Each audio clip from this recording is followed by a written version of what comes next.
Humanianity, a new religious call. Humanianity, religion for us all. Humanity, now we all can see. Humanity, how much better we can be.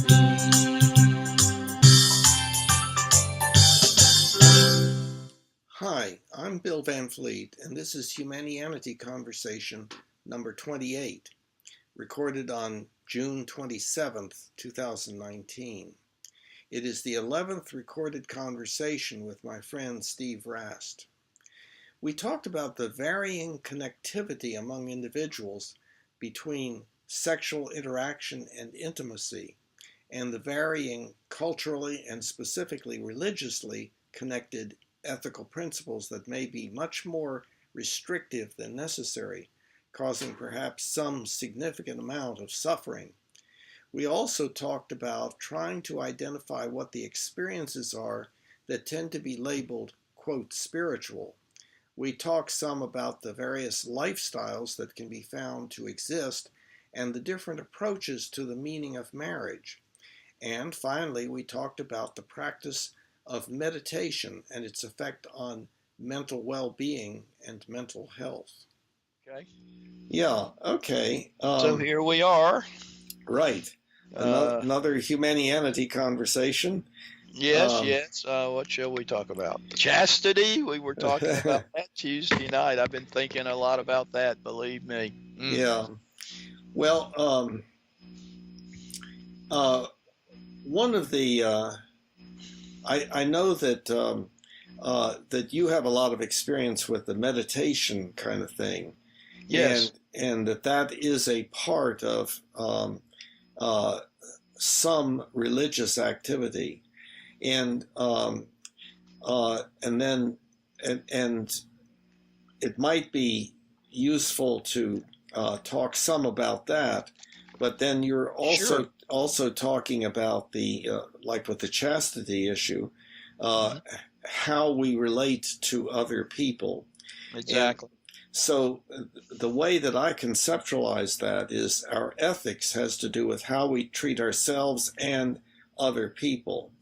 And the sphere of influence concept, is that the center of your sphere of influence is yourself, and primary concern has to be given to how you treat yourself so that you can be better able to make the world a better place for other people within your sphere of influence. Yeah. And so I see religion as involving both of those things, and of course in Tuesday's meeting, you also saw that the problem of anti-religionism and how people have a concept of religion as being the same as some of the worst things that you find in fundamentalist religions, and yet I see the religions having to do with quality of life. Like science has nothing to do with quality of life. It can be used to improve the quality of life, but what we should do with our scientific knowledge in order to improve quality of life is a separate issue than just what science gives us. True. That's not a scientific issue. Yeah. Yeah. So at any rate, so we have two things that we've just mentioned. One is meditation, and the other is things related to the issue of chastity. Now, you brought that up. Did you have some specific things that you were interested in about the chastity issue? Well, again, I mean, I see it as being a religious practice issue, I guess. We talked about it a little bit Tuesday night, that all the great religions that I know of anyway have a support of that, I guess. And and I've thought about it. And I said this Tuesday night. I guess one reason is that you want to bring children into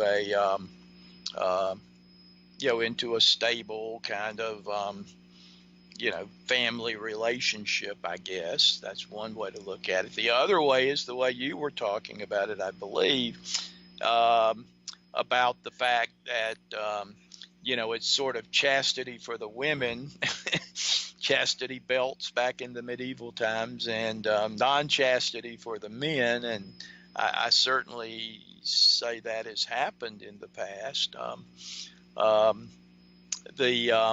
That whole thing of the ownership of the woman, so you don't want to have your assets being tampered with by others, I guess, or something.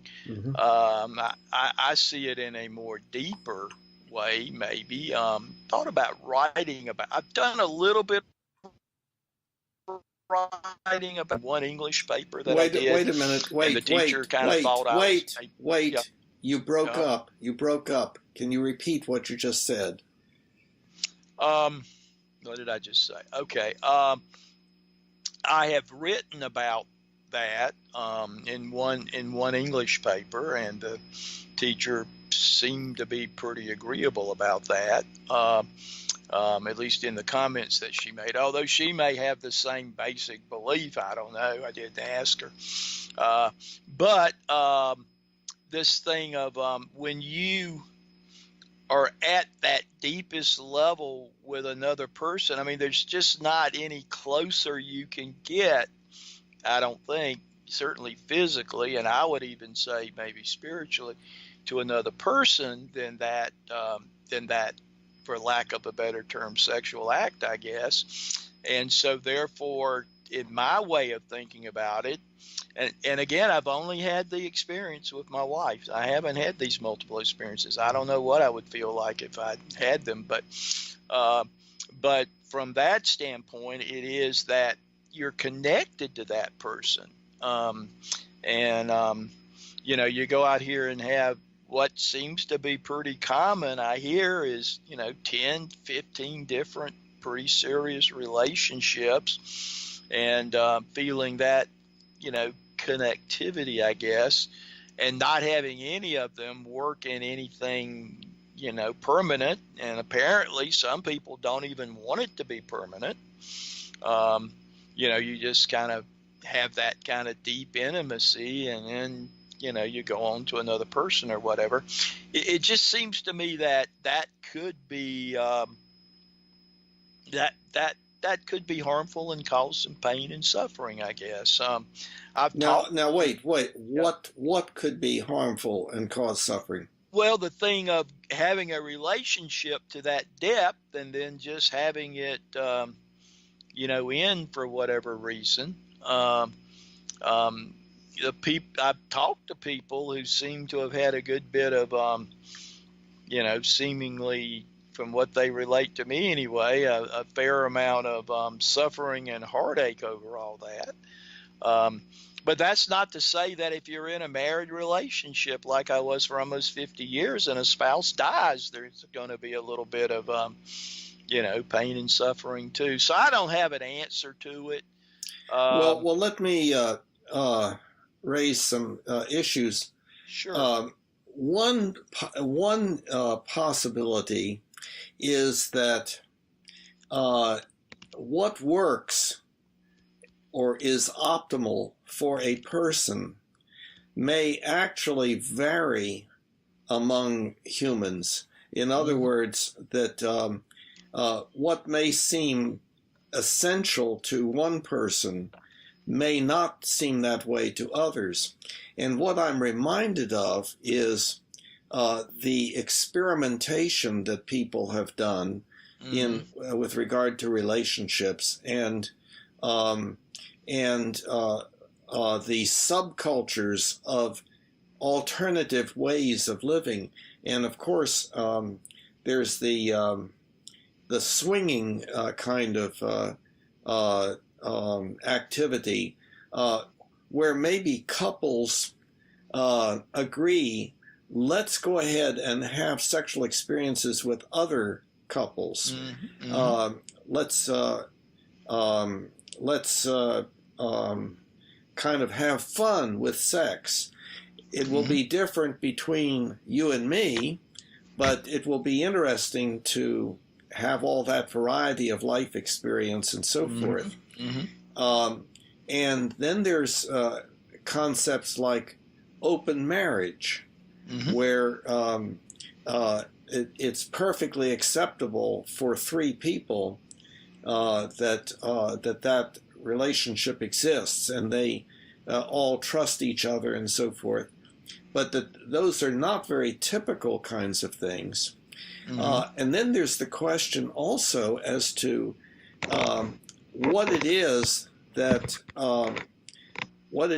actually makes it seem acceptable, and in fact the only way. And that it seems to me that would be the culture that the person has grown up in. And I don't think so in my case. I very much, back in my 20s, and I was married then. I was married at 19. I was very interested in some of that. I read the book Open Marriage. You might remember that book, and yes, you're old enough to remember it. You probably are old enough to maybe remember the novels that Robert Rimmer wrote, The Herod Experiment. Does that one no, ring a bell? He wrote several, really, about that whole thing. The Herod Experiment was about coeducational, a college with coeducational dorms, which certainly there weren't many of those back in the 60s and early 70s. But I was very taken with that. My wife was not so much so, but it seemed kind of so yeah. I thought about all of that. I knew the coeducational dorm was what specifically? The coeducational dorm in this particular book, The Herod Experiment, was about a college, Herod College, which was experimenting essentially with male and females essentially living together in dormitory situations. Now, some of that happens today, where you might have a separate bedroom, but you would have co-ed common areas. Some colleges have that. I think University of South Carolina has that. I don't know that Winthrop does, but I do know USC does. And so that's what the book was about. Yeah, and then there was another one he wrote about this guy who married this lady, and then he goes to in World War II, he goes over to Burma or somewhere and marries this nurse, and it's a Hindu ceremony, and kind of gets interreligion involved, and then he comes back and basically, lives with both of them. So that's kind of that open marriage, maybe a little bit, I guess. So he wrote about that stuff, and I read it. But the coeducational dorms, would that mean that a particular living space would be occupied by a male and female, or yes, more than two people? Could be more than, in some cases it was more than two people. So it's just you might say an open dormitory situation is what he wrote about in the novel. And it was a novel. I know it was fiction, but it was pretty interesting. In fact, it makes me maybe want to go and read it again. I'm sure I've got the book here somewhere. But anyway, I've kind of morphed, I guess, a little bit in that, in thinking about it.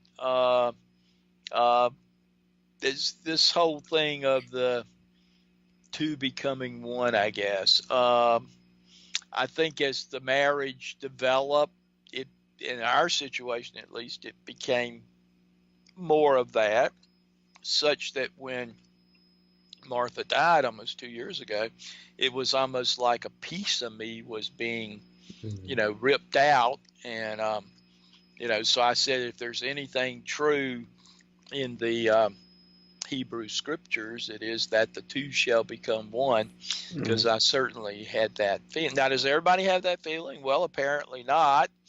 Your relationships are very complicated. they're kind of ephemeral, and you know, but it just seems that, to me at least, now this may just be me, that just seems like an empty way of going about things, you know, just going from relationship to relationship to relationship. Often, apparently, from what people have told me, you know, on the male side anyway, not really seeking anything, you know, very permanent. I think the women, from, again, limited experience and limited talking to people, but the ones I've talked to, it seems like they want more of a more permanent kind of, you know, situation. I guess women, you know, I don't want to stereotype here, but, you know, they, at least that's what I noticed with my wife, more nurturing, more of that kind of thing that you would get in a more stable, permanent. But I don't have any answers. I mean, I'm You not just broke up again. doctrinaire about it. I'm not going to be. You just broke up again.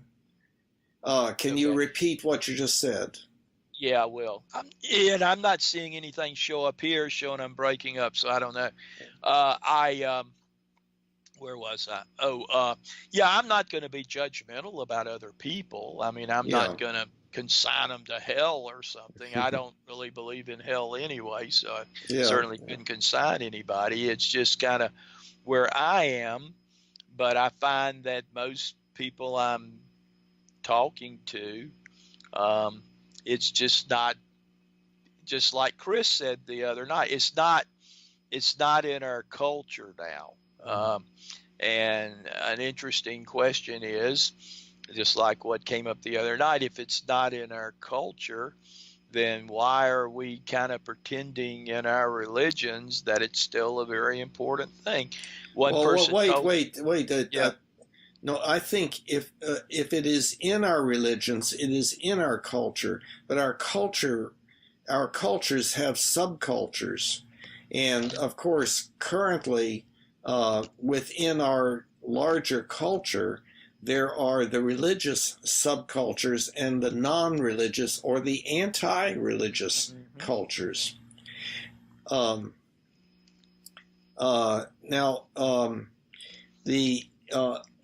there's a phenomenon here that I think. See, I'm always trying to understand it at as deep a level as possible what it is that we're dealing with, and when you're referring to this feeling of oneness, that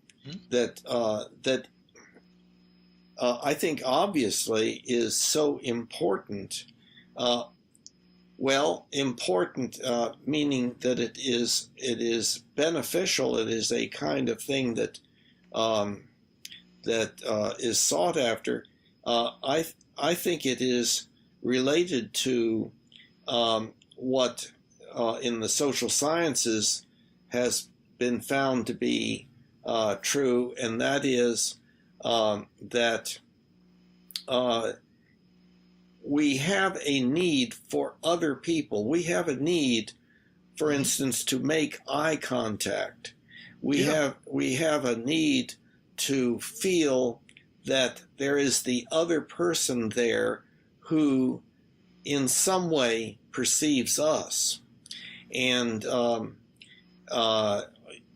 you know, this is related to like something that came up in the Tuesday meeting about believing in ghosts and so forth. Actually, I would say that it is a normal phenomenon and a healthy phenomenon to believe in a ghost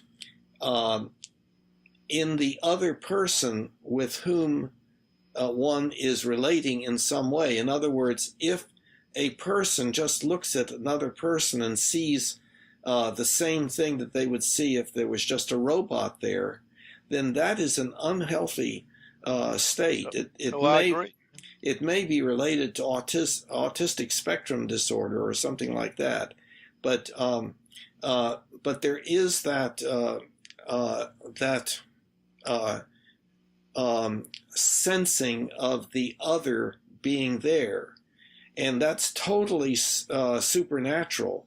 That is, nowhere is that in the natural sciences, physics, chemistry, biology, neurology, quantum mechanics, relativity, the effort to understand what the universe is and what exists and so forth. Nowhere is that there. And yet it is an important part of our subjective experience. Mm-hmm. And I was thinking about this a little bit more. I was reading earlier today something on the internet about dogs and how they sometimes do things that are quite unusual, running into burning buildings and sacrificing their lives, so to speak, for one dog was found burned alive on top of a child in a burning building when the firemen went in. The dog had apparently protected the child, and all sorts of other things, including how people feel when looking into the eyes of the dog and how the dog feels, presumably. So they were wondering, do dogs have a lot more empathy than we may attribute to them? And of course, I think that the same would be true of chimpanzees and other bonobos, that there is this phenomenon that goes on that they're trying to get correlations of through MRIs and so on, where there is, in the perception of the other, there is this perception of something that cannot be seen visually and is referred to as the ghost, as in giving up the ghost when the person dies. Because then the person looks at the dead body and says, well, that person is not there any longer, and so forth. And so I think I think that that's not something, a phenomenon that is limited to us humans, that it's other species also, and that we may not, we may be just assuming that, oh, well, it's only we humans that have empathy and so on. We have a lot more empathy because we can describe what it's like inside of each of us to the other person. We can describe how we were feeling and what we were thinking and so forth and so on. So we have an enormous additional capability of empathy. But the basic phenomenon of empathy, I think, is not just limited to us humans. So at any rate, so I think there's this phenomenon that you are talking about, the connectedness, becoming like one. I think those are kind of metaphors to describe that experience, that very fundamental kind of experience. Now, going back to the thing like swinging and so on, well, that doesn't mean that sexual activity cannot be some kind of enjoyable thing that is like playing a good game of tennis, or I don't know. So I mean, in other words, that is separate. Getting a massage, and I don't mean a sexual massage, but just going and getting a professional massage and so on, can feel real good and be desirable. So there are all sorts of things that can be done as interesting and fun pastimes, and why sexual activity could not be of that sort. I'm recalling something I read long ago about people visiting a culture where they would meet, say, 2 or 3 men would meet 2 or 3 women on a path in the woods. They didn't know each other, but Mm-hmm. they would split up and go off into the woods and enjoy themselves and come back. That was okay in that culture. I don't know about the validity of it and so forth, but I don't have reason to doubt it. Mm-hmm. But now there is, with regard to any of our sports, let's say, there are ethical issues Mm-hmm. like, is football a good idea when it Yeah. leaves people with chronic traumatic encephalopathy Mm-hmm. and so on? Maybe there are some sports like wrestling, people throwing each other down on the mat, and causing concussion and so on. Maybe there are some sports that are not good, and maybe sexuality is of that sort where, um, because of the two issues that complicate things, uh, namely sexually transmitted diseases and pregnancy, uh, that that Oh if yeah, yeah, that's the problem. yeah that if one is going to engage in sexual activity, it must be in such a way as to not increase the likelihood of pain, suffering, disability, and early death. Well, So, yeah, what I hear is that folks exchange their medical records and, mhm. psychological profiles if one has been done on them or something. It's just stuff that, when my last experience of this, I was, 18. It's just a foreign land. I mean, I've read, of course, I think I'm a pretty well-read person, but some of this that I've heard at least is just way beyond anything I have read.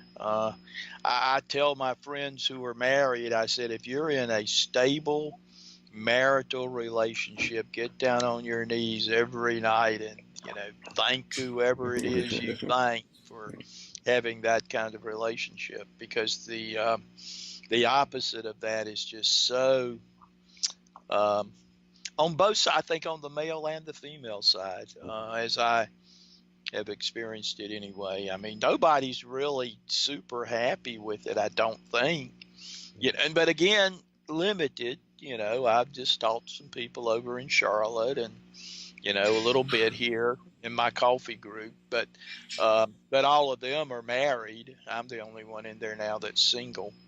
Um, Although several of them have had multiple marriages, and had talked about that, um, but um, but yeah, I don't have any easy answers. I mean, I'm just where I'm kind of at, and I know that it's very hard to control. I mean, if you get into a relationship, over time, you're probably going to have some kind of physical intimacy, kissing, deep kissing, all of that coming around, and it doesn't take long, for that to just ramp up into, you know, regular sexual intimacy, I guess. So, like I say, I don't have any answers. I'm not saying that if I got into that kind of situation, I that whole celibacy thing, that whole discipline thing might well go out into the ether or something. I don't know. I just don't have any experience with it. Yeah, my understanding, I think, is that for some people, and perhaps many people in more recent um, times within our Western culture, Hmm. there is um, kind of a stepwise uh, um, set of procedures. That the first is having that first contact with each other.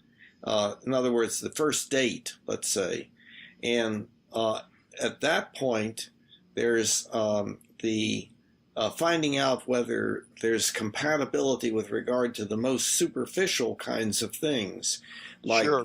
One's set of beliefs or one's interests, um, um, and so forth. And then the next step is to see, well, how does sex go?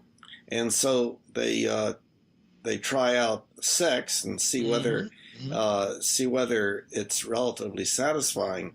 Then the next step is, well, for us to really know each other, that means living together. So we can try living together and see how that works, because that's the acid test as to whether we can get along. And then finally, after living together for whatever period of time, they may say, okay, well, let's do the final thing here and let's get married. And that can mean two different things. It can mean a step forward in a particular direction that is primarily dealt with in the religions and has to do with, quote, spirituality, like the dedication of our two spirits to each other or something like that. And the other is the financial legal aspect, where, okay, are we going to enter into this other thing where the financial rules are different, especially like the rules of what we do if we decide to break up in the future. How are we going to be able to do that fairly and so forth? So there are those two aspects of marriage, and some people primarily are interested in one, and others primarily interested in the other. And unfortunately, the two seem to go together. Although there is a priest, I don't know, there may be others, but there's a priest in Chicago. Okay, you're breaking up. You're breaking up. Yeah. Okay, well, so can you recall what you were saying? We were talking about Rimmer and Robert Rimmer and open marriage and all that. Yeah. Think. I mean, and about the cultural mores today as compared to maybe where they were, 40 or 50 years ago, when I probably last thought about it to any great degree. I mean, I thought about it when I was a youth director at the Methodist Church, because, you were dealing with youth, male and female, and so you kind of thought about it a little bit then from a more of a professional way, I guess. And then when I got out of that, I just didn't have any need to think about it much anymore. I knew that my sister was out there in the single scene twice. Well, this is her fourth marriage, so I guess it'd be 4 times at least. Well, 3 times, I guess. Seems like the fourth is going to take. It's been about 15 years. But anyway, well, we were saying about how the religious organizations, the basic ones, Buddhism, Hinduism, Christianity, and you can put Catholicism under that. One thing I've noticed in a lot of stuff on the internet is they talk about what religion are you, and one of the choices are Christian and Catholic. I just thought Catholics were Christians, but anyway, that's a whole nother story, I guess. But yeah, having that support of at least through the organization itself of chastity, and yet the whole culture around I mean, and you're right, the religions are part of culture for sure, but it just seems like there's a disconnect between what the religious organizations are saying and what the general kind of relationship slash dating culture that is out there now, with a lot of those people being in one of these particular religions, I guess. And Mhm. so that's what I worry about too, is that if you pursue that, and maybe you pursue that in the way that you spoke about, um, maybe it's something more than just having fun. Maybe it's seeing if there is relationship there and that sort of thing. Um, but yet, if it doesn't work out well, there is a possibility of the other person who you participated with, especially if they're strongly religious in one of these religions, having real guilt feelings and things like that over it. Yeah, And and that is related in my mind to the whole thing of our religions coming into the modern world. That they are doing that, as I think the Mhm, group that we attend in Rock Hill is an example mhm, of that, of progressive thinking within the religions, but it's not very far along. The religions have a lot of catching up to do, I think, um, and catching up in the sense of recognizing the diversity of people. That there's been a tendency for religions to say there is only one true way of doing things, but the religions differ with regard to that. And so I think the interfaith movement is a good movement where the each religion recognizes that it has brothers and sisters out there, and that it's a family. Our religions are a family, and that we need to come together and recognize our differences, um, and work toward the fundamentals. And that's, of course, what the way that I see Humanianity as being an effort to work toward the most fundamental way of thinking about ethics. So, mhm. but it's a very difficult area of the It is. interpersonal relationships. Yeah, one of the most difficult, I think. Yeah. Mhm. And different people have different stances. I understand that. And, Yeah. I'm just kind of where I am at the moment anyway. Mhm. And, just, well, I just see it as something that's not to be, you know, toyed with, in that, it can, um, it's very powerful. I agree, and Well, it's wait a a minute. great, What it's a what great is thing. what is the it that you're Well, referring the to? sexual intimacy, I mean, Oh. it's a Mm-hmm. great thing. I mean, Mm-hmm. I certainly experienced it for years, Mm-hmm. and you know, but I have seen it at least, you know, create, a lot of. I mean, you might have that immediate pleasure and things, but then if things go badly, and this, of course, can happen in marriages too.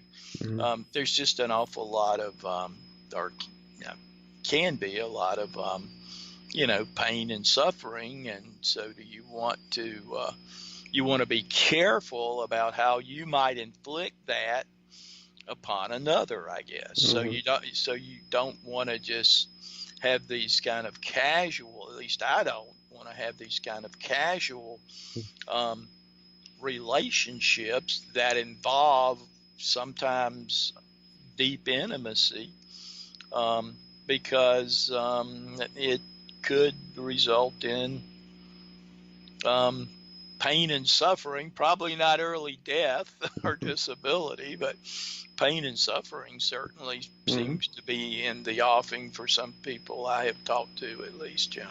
Hmm. call it the heartbroken, the heart sickness, whatever you want to call it. But it's a very powerful it's a very powerful thing, a very powerful motivator, and naturally so, because that's how we get the the population, the new population generated. So Yeah. yeah. Well, let me see if I'm understanding. I think I am. That you're saying that sexual activity is unusually prone to promote this feeling of connectedness, of the importance of the other um, to oneself, and so forth. That that playing tennis, for instance, would not do that. Am I kind of correct? Yeah, that's kind of the way I see it. Yeah. Uh-huh.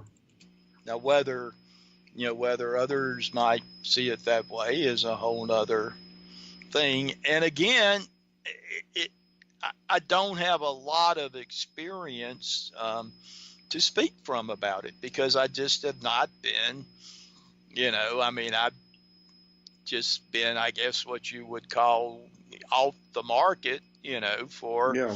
52 years. I mean, Mhm. it's just a new thing, but it's something that I'm very um, interested in now, and Yeah. trying to analyze, as I do probably too much, I guess, but trying to analyze what all this is, what all this is all about, I guess. Yeah. Well, I'm greatly interested in analysis, so I don't think I could ever say that you were trying to analyze too much. One of the things that occurs to me, we're talking about two phenomena and their possible relationship. One is the what goes on during sexuality, the basic sensory aspect of that, and so forth.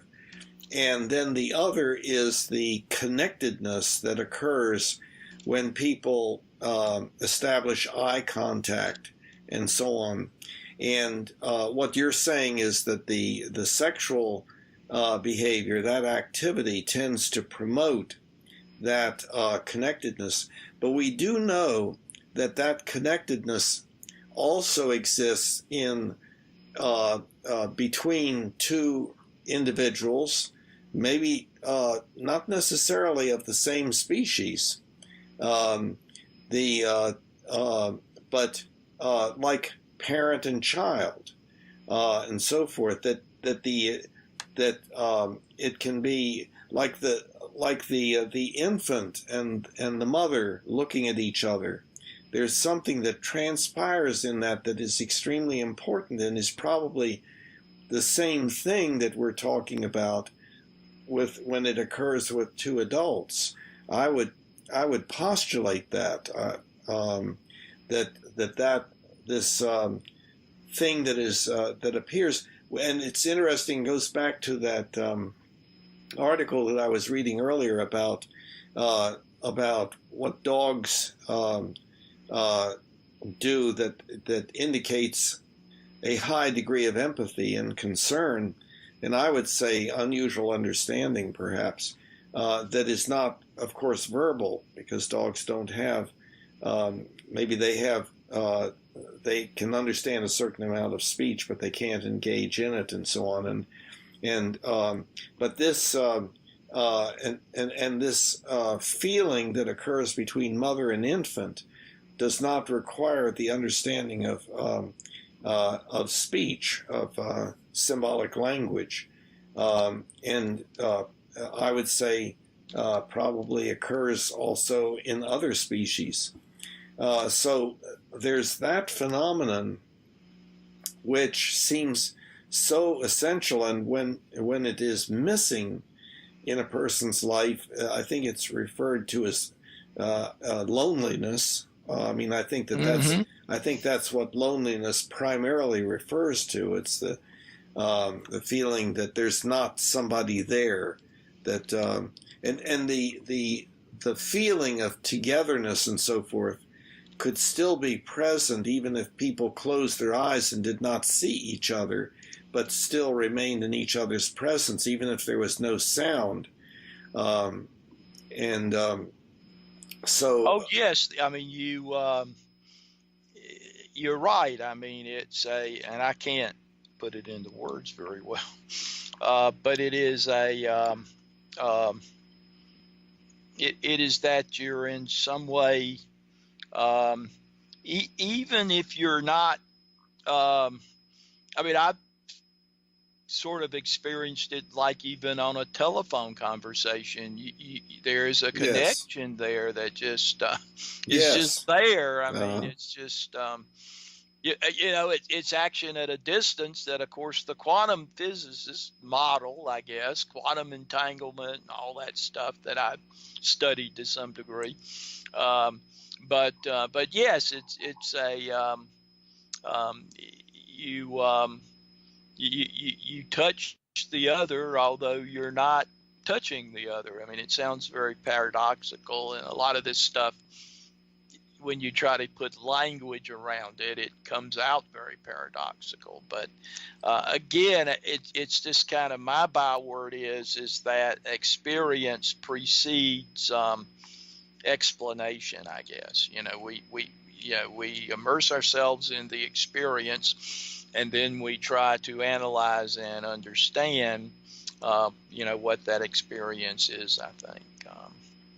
Um, yeah. Well, that gets into also like the meaning of the word explanation and so forth, exactly. and we're talking about That's a phenomena. yeah, that's a whole thing in philosophy all by itself. Yeah, Explanation and what is that, and yeah, yeah. I covered that in an early chapter in the Mind Body Problem book. you did, That yes. that is free to everybody on the internet under Humanianity.com. Just to put a plug in for that, the reading of that book, but um, under philosophy. But the I what that um, there's um, explanation has to do with predictability. It has to do with uh, uh, when we explain something, uh, we say, oh, well, yes, this is an example of something that happens in a particular way according to certain rules. So this is just a specific example of that general tendency. Um, and so explanation, yeah, like, for instance, the person did that because of such and such, which is an example of how people do that sort of thing when uh, when that such and such occurs. It's a little bit complicated, not easy to say in just a few words, but This is true. Yeah. but experience, is what we start out with, our subjective experience, and then we can put it into words. We can try to make sense of it. We don't have to put something into words without. Uh, uh, we don't have to put something into words in order for us to have a belief about something. Um, the example that I give is when we're driving along and we're moving the steering wheel. Every time we move it, it's because of the belief that if we do that, then it will cause a particular thing to happen as far as how the car is going. But we don't. We're thinking about something else, like what we're going to do when we get home or something like that. And so that belief is manifested just automatically. But then when we put things into words, then we have more capability of analysis, like whether it's logical or not, and then whether it follows the rules of evidence or not. Um, so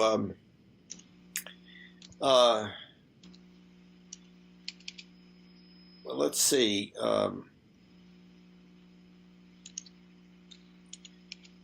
Have we covered the area? The original key word was chastity, but it had to do with the relationship between sexuality or sexual activity and what we refer to as intimacy or connectedness or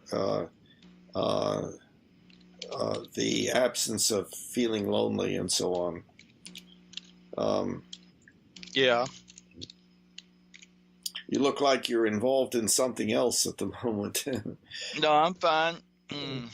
I just got something from somebody from a Oh, client. I'm just answering them real quickly. yeah. So you save them calling me. They're trying to call me, so I see. Yeah, that's tell them what's going on. Okay, but yeah, I think we pretty much covered it as best I know how to cover it. I don't have any real answers to it. I mean, I just have the stance I have. Now, will somebody convince me of another stance? Well, perhaps. Yeah. I mean, well, do you perceive yourself and myself as having different stances? Do you see us as having different stances? well, I mean, I think I've got a little stronger view about the spiritual discipline nature of that thing that is called chastity, maybe than you do. I mean, and of course, like in Buddhism, it has to do with desire and with detachment, and you know that attachment causes suffering, and so the less we are attached, maybe the less suffering.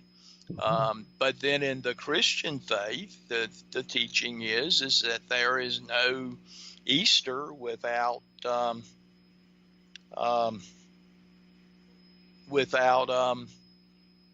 you know, the suffering, without the cross. That's the Paschal mystery in the Catholic faith. So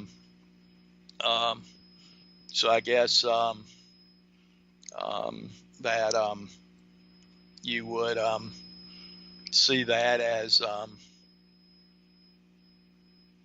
having some truth that bleeds over into maybe a little bit into Buddhism, in the fact, well, Buddhism is saying that, you know, the way not to suffer is not to be attached, and so detachment is the way that you know, that we should go. What do you think about that?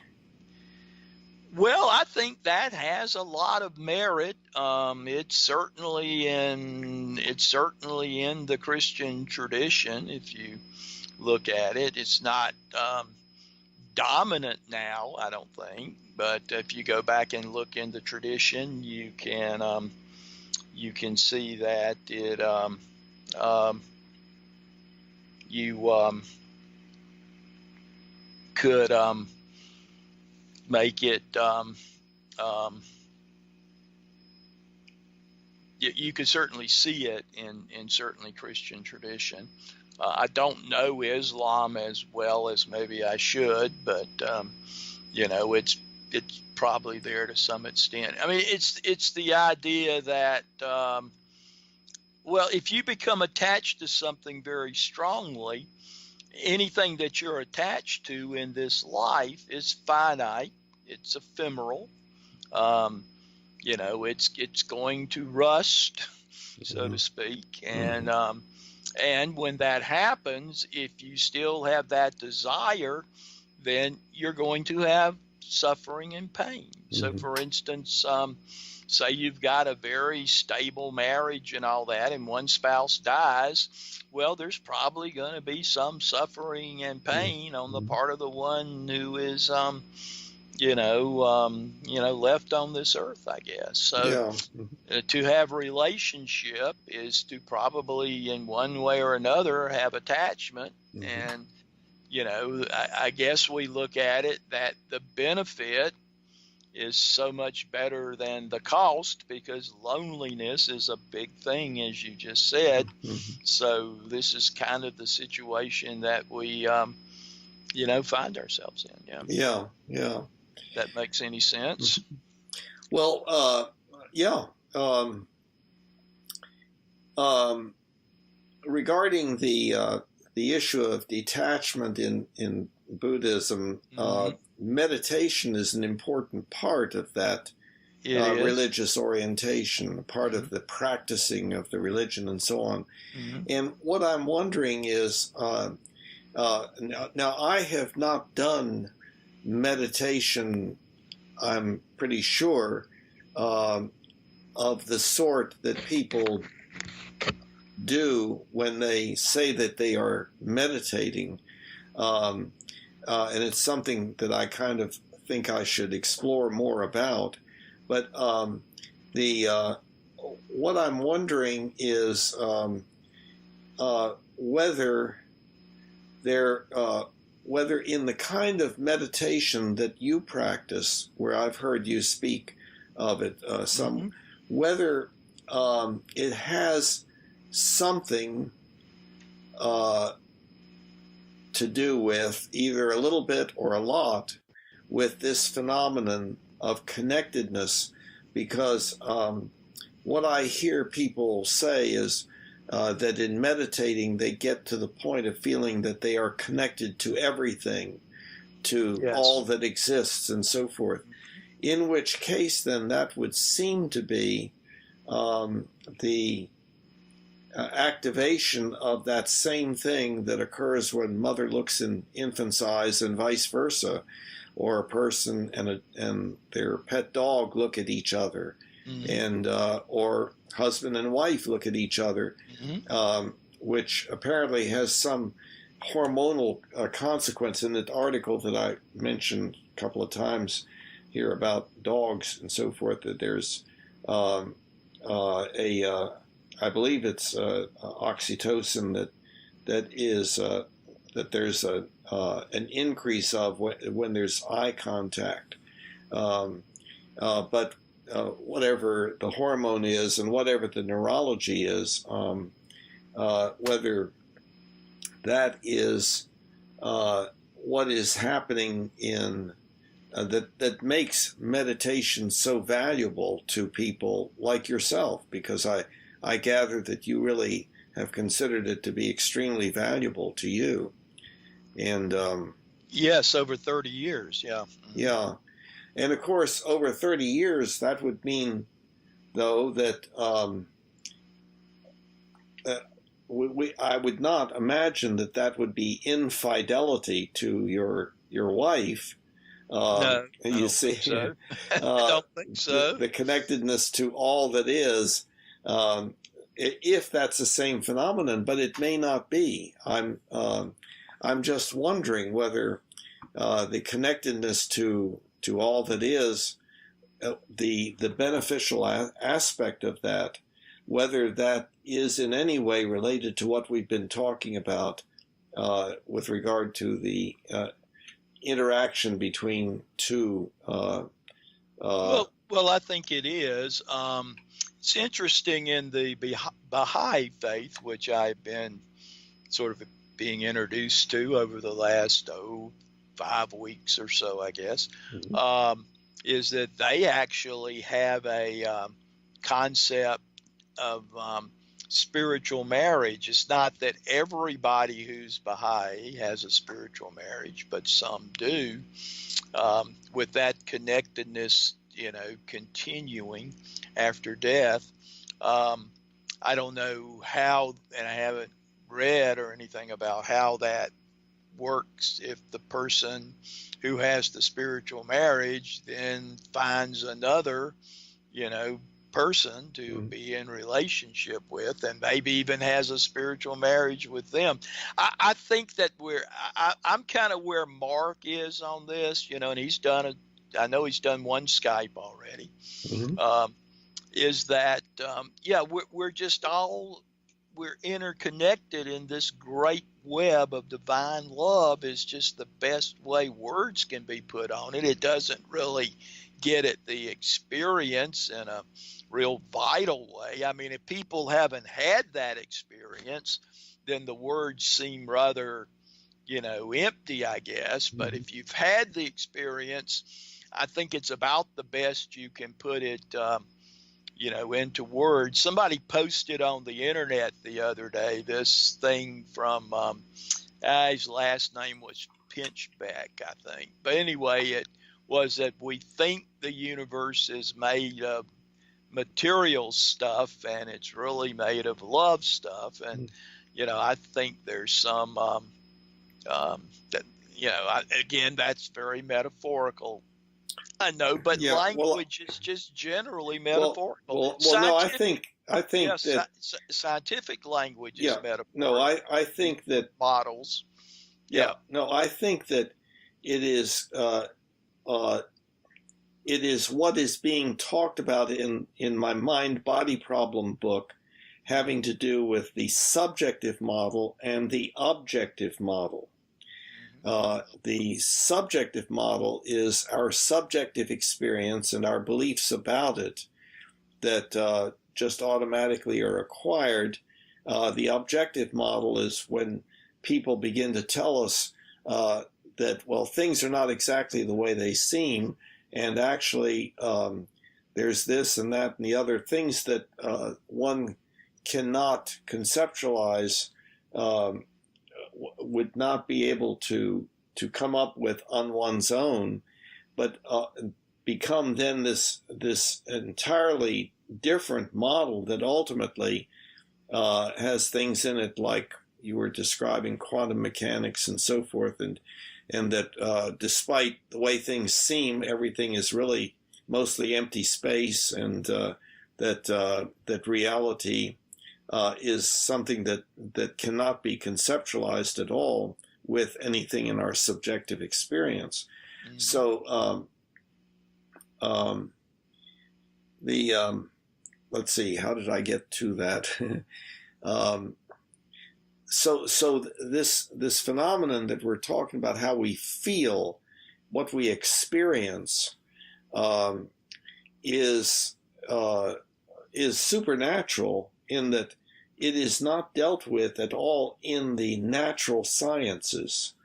But on the other hand, we can learn increasingly and become wiser about how to manage our subjective experience and what to try to promote and what to try to inhibit and so on.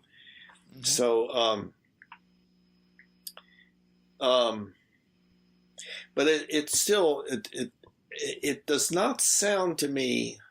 Well, now when you were talking about the interconnected web of existence of love or something, I forget the exact wording you used, but it's like like the collection of all that is, and its relationship to this feeling of attachment or the connectedness to the other, and so forth. It seems like there's quite a bit of relationship there, but I don't have a clear picture of the exactly how to describe that. And like I say, it's just hard to express it to those who have not had the experience. I have talked to people. There's 2 in that Episcopal class on Sunday mornings that have had that experience, and I can pretty easily, relate to them within that lack of a better term, language game that we have, that some others in the class just don't have for whatever reason. I can't explain why. I don't know why I've had I know that I have been pulled to that contemplative practice. I know that that's primarily why I'm Catholic, was that whole contemplative aspect of it, which most people sitting in the pews in the parishes on Sunday, they haven't had that, because they're not, the greatest bulk of the folk there are not contemplatives and don't really do much contemplative practice. but it has always been part of the tradition. So yes, I've done that for whatever reason. I felt pulled toward it, and in doing so, then I have had these experiences that I've had. I mean, that's the only way I can explain it. There's no way to prove the experiences. I think when you begin to talk to others that have had the similar experience, it gives you some um, support and that sort of thing, that I'm not the only one out here, having these experiences. But, somebody could say, well, maybe all of you having these experiences, just have something wrong with your brains or something, or you ate the wrong food or something. No, I I don't think. yeah. No, I think it is much more sensible to say that that is a normally occurring phenomenon among humans. I think that that we all have various tendencies or various experiences or tendencies to experience certain things and so on that vary from person to person. That it may also be that what with the emergence and development of the scientific model that that is ultimately a model of the universe that is empty of spirits or of consciousness and so forth, that the frequency with which people have what many refer to as spiritual experiences has maybe declined some. It's sort of like it's not as consistent with the culture, whereas earlier cultures, it was quite normal to experience maybe things like Mark Brooks talks about. I think so. See, so, but that his experiences do not mean that he has a brain tumor or some kind of a brain problem or something. It No. is just probably the development of something that is normal to maybe an unusual extent in the positive direction, as opposed to the negative direction being an absence of such experiences. That maybe such experiences are normally distributed amongst us, and maybe other species also. Yeah, perhaps. Yeah.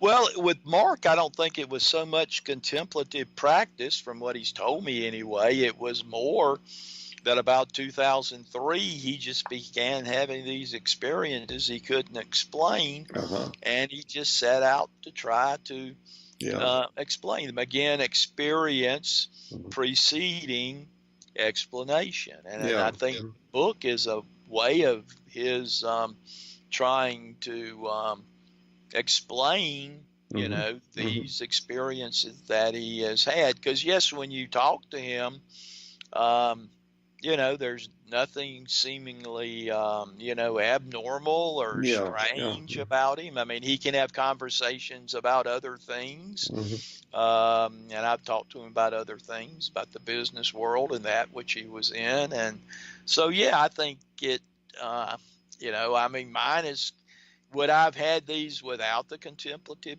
practice? Well, perhaps. I've always been a little bit on the dreamy side, I guess. I can go back to when I was thinking when I was maybe 5 years old, just looking up at the sky and just feeling absorbed in it. So I've always kind of had those kind of feelings, but I felt particularly drawn toward, that contemplative practice.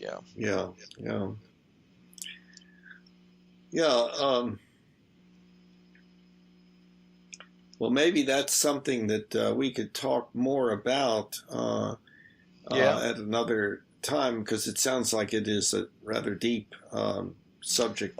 Yes, we've gotten into quite deep stuff today. Yes. Yeah, I Uh-huh. mean, it's like I said, it's just hard to put it into words. I mean, poetry maybe a little bit gets at it, I guess. Maybe that's the way I have tried to get at it more than any other way. Mhm. Doing some journaling, I think that has helped. I mean, to have these experiences and then to try to put them down into written language, I think Mhm. helps the situation a little bit. But no, I don't have any grand answers. Mhm. It just seems to me that there's a lot of people out there over this way of doing things that are hurting because of it. And that to me is not a good thing. What If do you mean? What do you mean? Well, I mean, you know, the kind of the broken heart over broken relationships, and Oh, you I know, thought you were talking about the yeah. uh, contemplative, meditative. No, I think the meditation, for me at least, helps put things in perspective. Mhm. I mean, that's what it's done for me. I mean, I don't think it's anything magic. I was talking to somebody the other day who said a friend of theirs was envious that I seemed to be enlightened. Well, I don't consider myself enlightened. Mhm. But and this particular person has kind of a non-religious, kind of militant, atheist again kind Yeah. of view. And as I told this person, I said, well, you need to tell them that you're not going to get close to enlightenment Mhm. with that kind of view, with that kind of worldview. It just doesn't fit. Now, you can have that worldview, and I'm not going to be judgmental about it. I mean, people have the worldview they have, but it's very hard to develop any kind of, spiritual experience, from that type of worldview. But is that to say that you might just be sitting there some night and just get knocked on your head, and that certainly seems to have happened in history. And you suddenly know, I mean, and so it's very complicated. There's no, um, there are no good solid answers, I don't think. Again, we have these experiences, like you said, and I think they're largely positive, like you said. At least the people I've talked to that have had them seem to have a much more positive outlook on life than Mhm. those who have not had it. So, Well, uh, I think that you do see examples of the opposite, where the person um, does have something along the lines of an idea that there are indeed spirits of a negative sort that mhm. one is dealing with, and that's been throughout history Oh yes, a feeling that there is that it's that this what is the kind of things that we're talking about are not necessarily all positive, that they can also be negative. Um, but it's an interesting question. My current idea about it is that it is something that happens uh, to a greater or lesser extent among people normally, but it can go to an extreme, like in a negative direction. And then usually when that happens, um, currently it is diagnosed as a psychiatric illness. yes. Um, you know, um, but And but and I what think. my experience has been, as I have made clear, is that in the past, I think as clear as I can do with language, is that that positive negative polarity. That's just not the way I experience it. It is that the Mhm. what we call the negative and the positive are all subsumed under that one reality. And if there's one reality, almost logically that would have to be the way it was. Now, I'm not saying you can prove that that one reality, but if you if you have that as a foundation from the experiences that you have, then you uh, then you basically um, you know, the only way you can see it is that all must be in that oneness, because what could be outside of that oneness? Because if something's outside of the oneness, it's no longer a oneness, right? I mean, Yeah. that's the way my Uh-huh. logical mind works. I mean, I think a lot of this is sort of trans logic, or what some have called, you know, the irrational, in that the rational can take you so far in explanation, but then you get to a point where um, you know, you just can't get any farther, and you continue to have these experiences, and so you have the experiences, but it's very difficult to you know, as we've said, well, impossible, I think, to prove them in Yeah. any kind of rational sense. Yeah. Well, another way of looking at it is that we could consider it to be that activity that we could call mental management. In other words, the management of our minds. And many people would say that that can be correlated with things happening within the brain. So that could be brain management also. So that's so we're talking about how we humans have this wide range of experiences and so forth, and then we try to explain them, but we also try to optimize them, and that's what I think that is so important, that we optimize our our our practicing, optimize our ways of thinking about things, and so on, as a way of taking care of the self, so that one can indeed be in good shape to contribute positively to the world around us, and so forth. But maybe that's we can do some more thinking about that and explore it in a later one. We probably ought to bring this session Yeah, I to a think so, close. because I've got to get ready and go Yeah, over to the yeah. meditation. Speaking of meditation, so Right, right. yeah, yeah. Okay, okay. Well, that sounds good. Okay, well, it's So, been a good conversation, and yeah, yeah, been good for the soul, I guess. And yes. Okay. stayed awake. At least you didn't, you know, Yeah, that's right. finger at me and say I was trying to go to sleep or something. I was. Yeah, so, okay, yeah, well, that means it was unusually good. So, okay, Yes. well, let's